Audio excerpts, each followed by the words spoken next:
and we are starting a new series called Emote Control. Emote Control.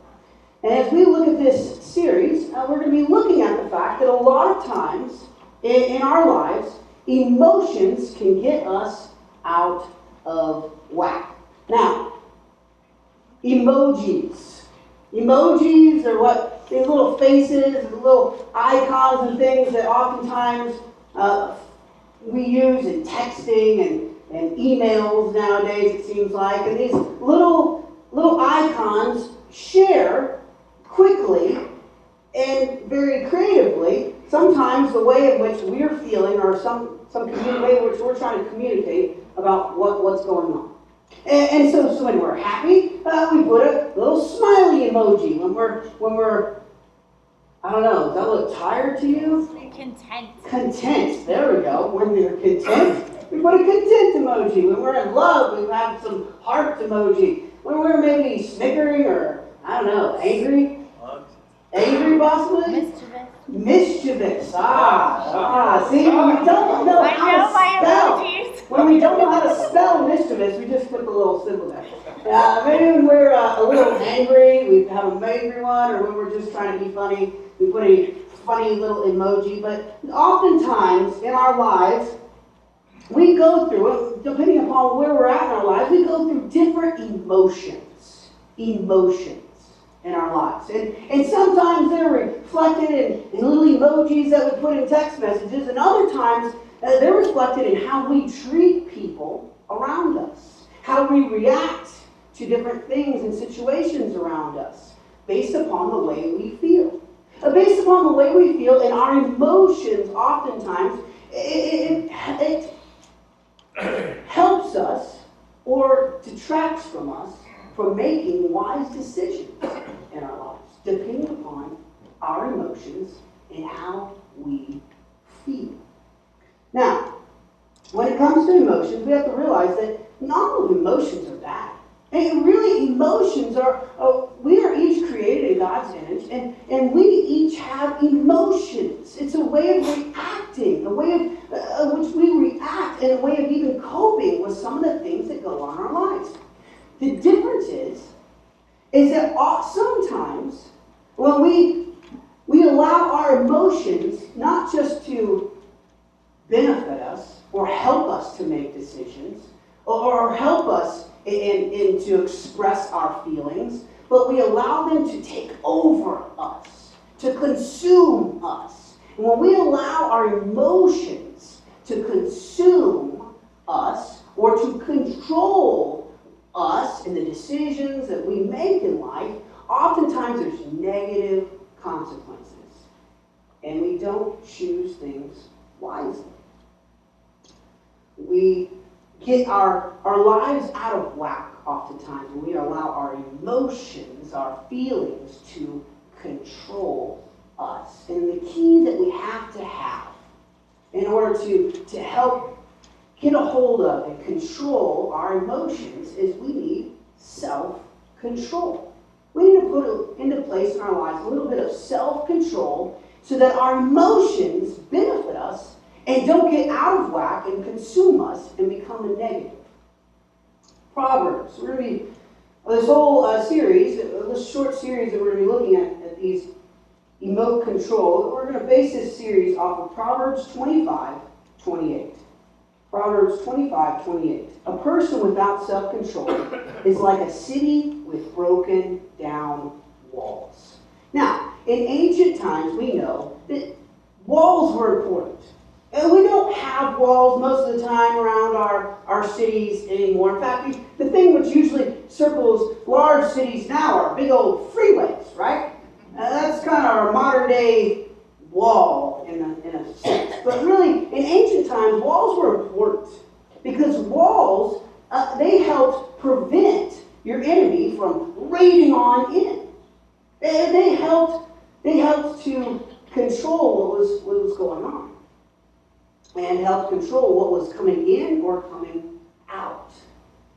Now, when we have broken down walls, when we don't have self-control over our emotions, everything goes in and everything goes out. We've got we may feel in a certain situation, or when someone says something to us, or something is going on in our lives. And oftentimes, and this is us and our emotions. We're like riding a roller coaster. Woo! I feel happy, I feel sad, I feel joy, I feel mad. You know, because we have given up self-control over our emotions. We can get out of whack. And when we get out of whack, we start making wrong decisions. And we start doing things that hurt us rather than help us. Emotions under control can help us to evaluate the situation. Emotions not under control can get us out of whack. They can consume us. Emojis. Today, we're going to be specifically focusing on the emoji of fear. The emotion of fear is what we're going to be talking about today. Fear. Oftentimes, fear can consume us, can take over our lives. And when it does that, it can do it and it can have negative consequences. Fear. A study was done several years ago by Johns Hopkins University. And they did a survey and they studied kids. And they asked kids, they did a study on kids on what, and they categorized what their top 6 things in which they feared. So number 1, first of all, the kids feared most animals, certain animals. They had a fear of dogs, or they had a fear of cats, or what have you. They had a fear of certain animals. I don't really have a fear of, I don't have a fear of too many animals. I mean, I guess if a lion was coming through the door, I'd probably have a little bit of fear of that. One big, I think I've shared this before, one big, massive fear that I do have is snakes. That's my number 1 animal fear is snakes. Not even a lion, unless it's roaring at me, but snakes. Whew, I'm afraid of snakes. So, number 2 on the list of the kids, what's my most feared, was a fear of the dark.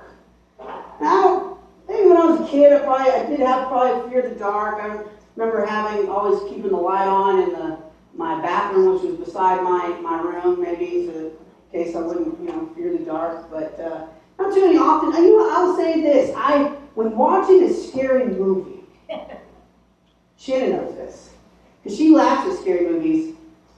I am more fearful of scary movies. But when watching scary movies, I usually have all the lights on. If it's a scary movie, those lights are on. I'll watch a scary movie, but all the lights need to be on. So maybe that's when I do fear the dark. High places was number 3 on the list. High places, I don't often have fear, maybe you do, of high places. I've been skydiving. Sharon and I both done rock climbing in the canyon here. But sometimes when doing rock climbing, you get up there and all of a sudden you look down and you're like, whoo! All of a sudden you have a little flush to your face and you're like, why am I doing this? This is crazy. So maybe a little bit of fear. You gotta have a good amount. Remember, a good amount, healthy fear, under control, makes you make some wise decisions. You don't go leaping off, without a harness or anything. So, number 4, strangers. Stranger danger there. It's these kids we're talking about. But even strangers, oftentimes for some of us, we may have a fear of introducing ourselves to someone new. We may be fearful, and we may not want to introduce ourselves to strangers, get to know people. We may have a fear of rejection, or a fear that people won't accept us. Number 5.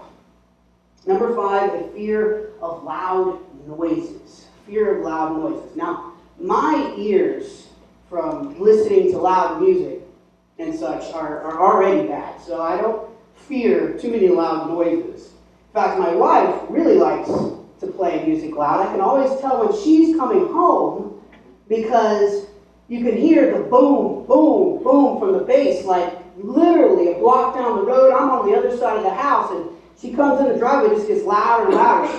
She likes her music really, really loud. Now, we do have a dog. We do have a dog named Pepper. Now, we first got this dog. We usually watch television in our back room. And we first got this dog, and all of a sudden, there'd be something on the TV that was a little loud, and she would freak out. She would freak out and look around, what's going on, what's going on? She'd have her tail between her legs because she is afraid of loud noises. Afraid of loud noises. Maybe you're afraid of loud noises. And number 6, on the top 6 of the Johns Hopkins list that they asked kids what the biggest fears were was divorce. What are you afraid of? I want you to think. Just take a moment right now. I want you to think, when was the last time you had the emotion of fear? When was the last time you feared something?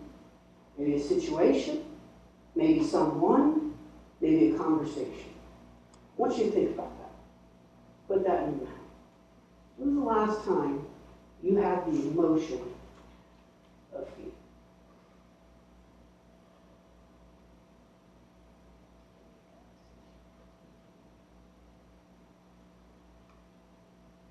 How long ago was it? This morning? Today? A month ago? A week ago? What was it that you feared? A lot of times we're afraid of many different things. Again, we can be afraid of dark, we can be afraid of heights, we can be afraid of snakes, we can be afraid of tight places, we can be afraid of disease, we can be afraid of our boss, we can be afraid of flying, we can be afraid of driving, or maybe we're afraid of our spouse who is driving.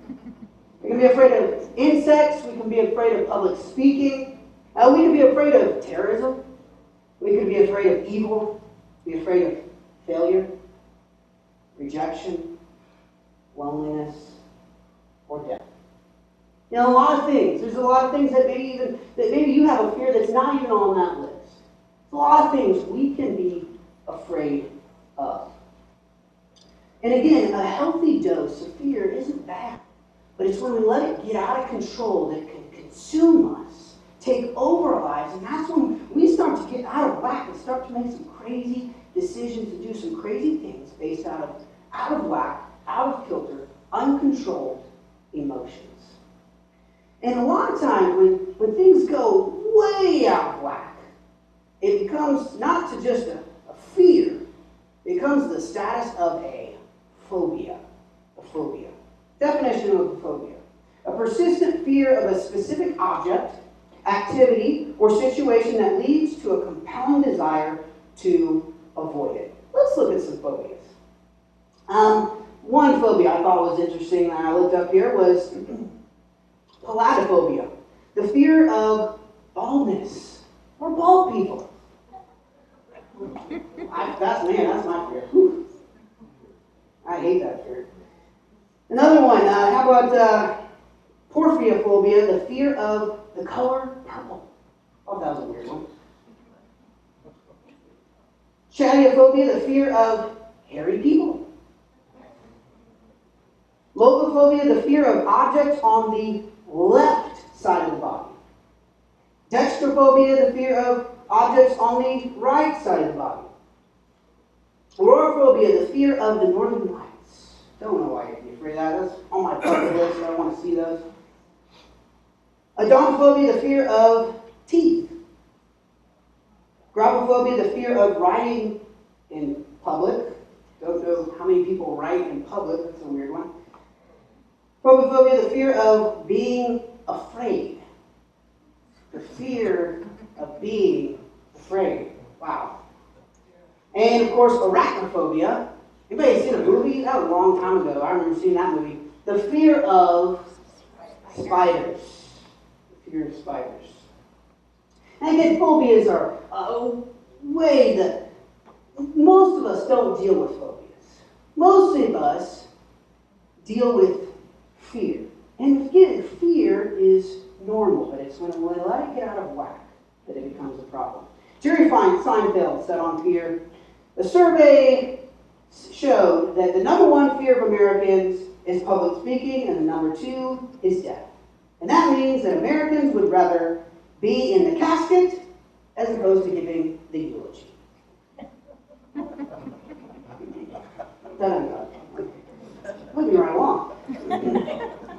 Now, we all have different kinds of fears, and it's how we deal with them that matter. We need to take control of our fears before they consume and put our lives out of whack. And when we look at fear and controlling and having self-control over our fears, we're going to look at today a couple of principles that are going to help us to stop and get self-control, get control over out of whack emotions that many of us feel at times in our lives, and specifically out of whack fears that we feel at times in our lives. And that brings us to our first point today, and that's this. Number one, fear can distract and consume us. Fear can distract and consume us. Now, unlike ancient times, most of us are not fearful, and we don't have to have the fear of a mountain lion coming over and eating us up. Most of us, we don't fear finding shelter or food or even clothing. For most of us, our fears are intangible fears rather than tangible fears. For most of us today, our fears manifest themselves in worry, in the form of worry. We worry about this. We worry about that. We worry about what our boss thinks of us. We worry about providing for our family. We worry about being accepted by others. We worry. Fear often comes in the form of worry in each of our lives today. But the truth is that worry adds to our trouble. It subtracts from our joy. It multiplies our problems, and it divides our time. We worry about providing for our family. We worry about what people think about us. We worry about so many things each and every day. But God says, do not worry. Notice here, Matthew 6:25-27. Therefore I tell you, do not worry about your life, what you will eat or drink, or about your body or what you will wear. It is not life more than food, and the body more than clothes. Look at the birds of the air. They do not sow or reap or store away in barns, and yet your heavenly Father feeds them. And are you not much more valuable than they? Can any one of you, by worrying, add a single hour to your life? God says, don't worry. God's taking care of the birds. He's taking care, and He's in control of the stars. He's in control of the spinning of the earth. He's got everything under control. And you know what? He's got the things going on in your life that seem so big and enormous, and we fear because of those things that are going on in our life. He's got that under control as well. It's okay. We don't have to fear. We don't have to fear. We don't have to waste or worry away a single moment about it, because God's got it under control. And we don't have to worry what other people think about us. But we don't have to worry about being accepted. God's got that under control as well. Proverbs 29:25. Fearing people is a dangerous trap, but trusting the Lord means safety. Fearing people, that's a dangerous trap. Don't fear what people think about you. Don't fear about being accepted by others. Hey, have faith. Have faith in God, and you can stand proud. You can stand proud of who you are in Him. It doesn't matter what other people think about you or other people's perceptions of who you are or who you aren't.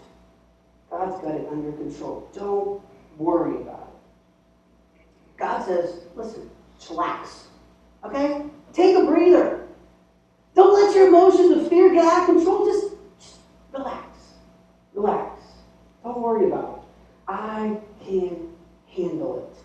Notice here, 1 Peter 5:7. Give all your worries and cares to God, for He cares about you. Give all your worries up to Him because He cares about you. When you have fear, when you feel the emotion of fear taking over, when you feel the emotion of fear consuming you, give it up to Him. He cares about you. He will get everything under control. Philippians 4:6. Don't worry about anything. Instead, pray about everything. Tell God what you need and thank Him for all He has done. We need to pray.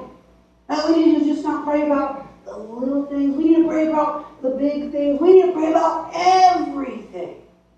And He has it under control because He cares about you. He cares about me. He's not going to let things consume us. He's not going to let things take over us. He's not going to let things hurt us. We don't have to fear because we've got one who cares so much for you and for me. Don't let fear consume us. This brings us to point 2, and that's this. Fear is all about our perspective. Fear is all about the perspective. All about perspective. We're going to look at here Prophet Elijah in his life, and a moment in time in his life. As we read here, 2 Kings 6, 8 through 17. Now, the king of Aram was at war with Israel. After conferring with his officers, he said, I will set up my camp in such and such a place.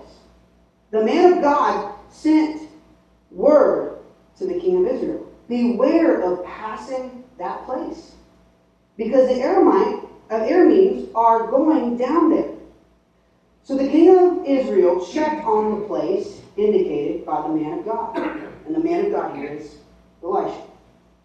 Time and again, Elisha warned the king, so that he was on his guard in such places. This enraged the king of Aram. He summoned his officers and demanded of them, tell me, which of us is on the side of the king of Israel? None of us, my lord the king, said one of his officers. But Elisha the prophet, who is in Israel, tells the king of Israel the very words you speak in your bedroom. Go find out where he is, the king ordered, so I can send men and capture him. The report came back. He is in Gotham. Then he sent horses and chariots and a strong force there.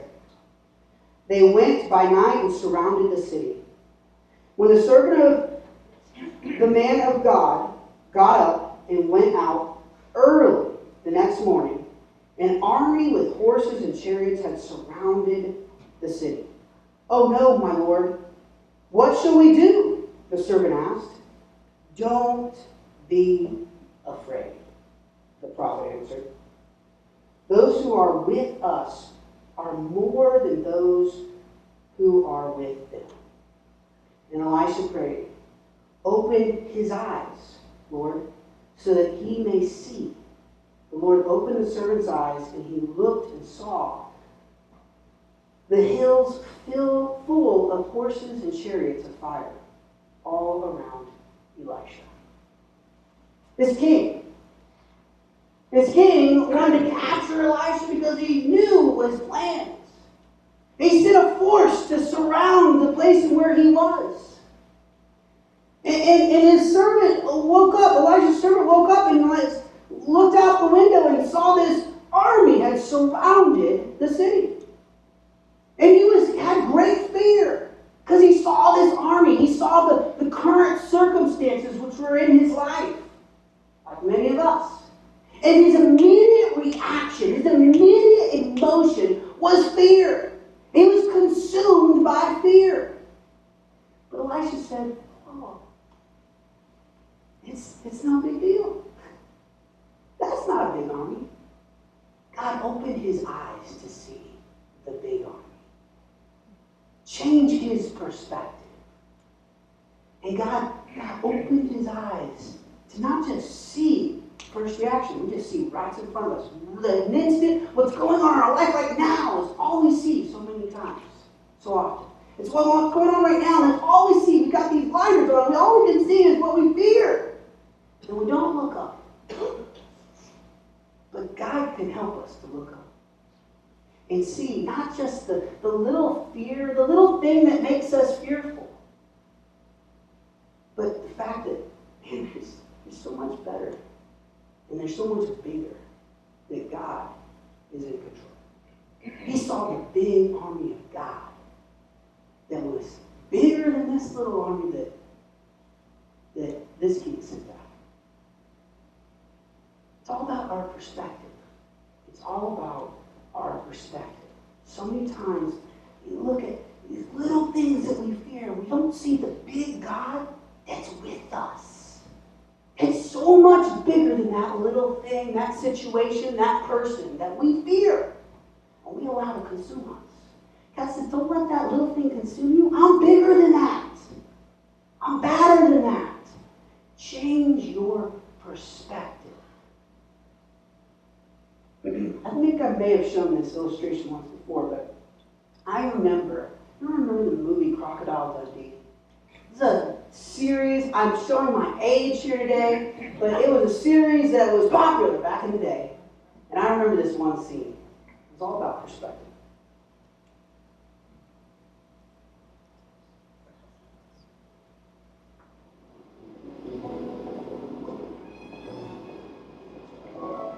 You got a light, buddy? Yeah, sure, kid. There you go. And your wallet. Nick, give him your wallet. What for? He's got a knife. Nice. That's a knife.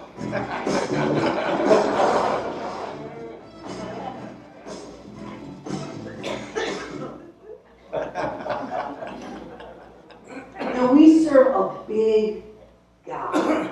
We serve a big God.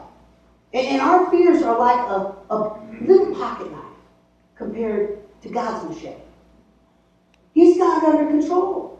Our fears are small compared to who He is, who is big and powerful and can take care of any fear, anything that causes us to fear. Psalms 27:1. The Lord is my light and my salvation. Whom shall I fear? The Lord is the stronghold of my life. Of whom shall I be afraid? You know, when we put our faith and trust in God, when He is our salvation, when we've turned our lives over to Him, there's nothing we have to fear. Except for Him alone. He is the Almighty. We are His sons and daughters. Why are we afraid? He made it all. Why are we afraid? And why do we allow our emotions to get the best of us? Why do we allow fear to consume us with these little things, these little situations, little people in our lives? God's all powerful. We need to have a change of perspective. And we need to not just look at these little things that we fear, but realize there's a big God in control. And He can handle it all. We put our faith and trust in Him. 2 Timothy 1:7. For God has not given us a spirit of fear and timidity, but of power, of love, and self-control. Our former president, Teddy Roosevelt, said, speak softly and carry a big stick, and you will go far. You know, we can speak softly because we serve a big God. And we can go far when we put our faith and our trust in Him. This brings us to our third point today, and that's this. Love conquers fear. Love conquers fear. Notice here, 1 John 4:18. There is no fear in love, but perfect love drives out fear, because fear has to do with punishment.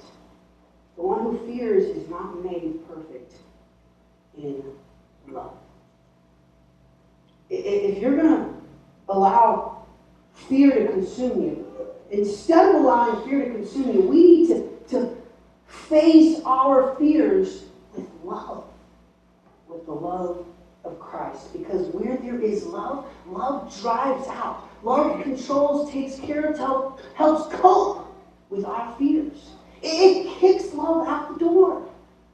It kicks our fear out the door. Love kicks our fear out of our hearts and out of our minds. We need to face our fears with love. Now, I'm going to ask Shannon to come up for a second. I'm going to take this little mic here. Shannon has a little life illustration that I'd like her to share about a time in her life and in my life about when she faced fear and was smacked with the reality of love. This particular verse is one of my absolute favorites, and am I even on? No, I am. When I was in college, I met this guy, and immediately was like, I think this might be the one. And most people, when you meet the person, you think you're going to spend the rest of your life with, they're so excited and like, yes, I know it, and I freaked out. And I was like, you know what? I theology, like, is this person, is this God's will? What if it's the wrong person? How do I know if this is the right one? Maybe I'm too young, I haven't dated enough people. How do I know if I don't date more people, if this person's right for me? And I was so consumed by worry about, is this what's right, that I didn't even see what was right in front of me. And Eric and I had started dating. We've been dating for a couple months in college, and I just knew in my heart this was the person God had for me. And rather than take comfort in that, I was honestly just so afraid. And he came to visit my family. It was during the summer. He came for a visit, and after we'd been dating for a few months, he looked into my eyes and says, "I love you." And I was petrified. I was like, I've never told anyone I love them. What do I say? What do I do? I don't know if I love this person. I don't know. And I said back, how could I not love you? And he almost dumped me right there. And by God's grace, he didn't. But I was so afraid of loving someone. And what if it's not the right person? What if it's not the right time? That when love smacked me in the face, I didn't even know how to accept it. And we continued dating, and it was now a couple months later, it was the end of the summer. My mom and I are driving back to college, and I went to college out of state. And she had one of those little calendars that had a daily verse, and you peel off. And we're driving back to school. My mom peels off the calendar verse for the day, and it's this one right here. 1 John 4:18, there is no fear in love, but perfect love drives out fear. And she's like, hey, here's the verse for today. And she read it, and in that moment, God just spoke to my heart. There's no fear in love. Perfect love drives out fear. There's nothing to be afraid of. And it was in that moment that I realized, I really do love this guy. This is the right person for me. And from that moment, I just knew God said to me, there's no fear in love. Let it go. All these fears, all this worry, all this concern, is this the right thing? Is this God's will? Is this and that? Just went out the window, and I took comfort in knowing that there's no fear in love. And almost now 15 years later, I think it was the right decision. I think it was God's will. It worked out pretty well. So, no fear. But it was something, it was almost a petrifying fear. And this particular verse really is one that just really changed my life. And I'm glad I didn't get into fear.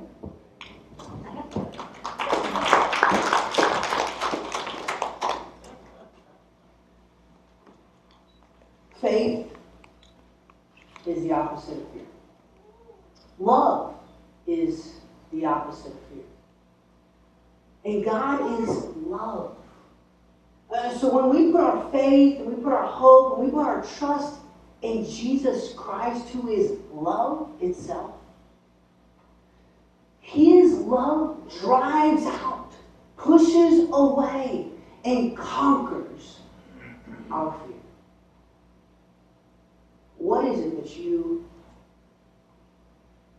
have the emotion of fear or feeling fearful of today? What is it that's going on in your life right now that you're a little nervous about? You've been worried about it. Maybe it's been keeping you up at night. Maybe it's just, it's kind of consumed your thoughts.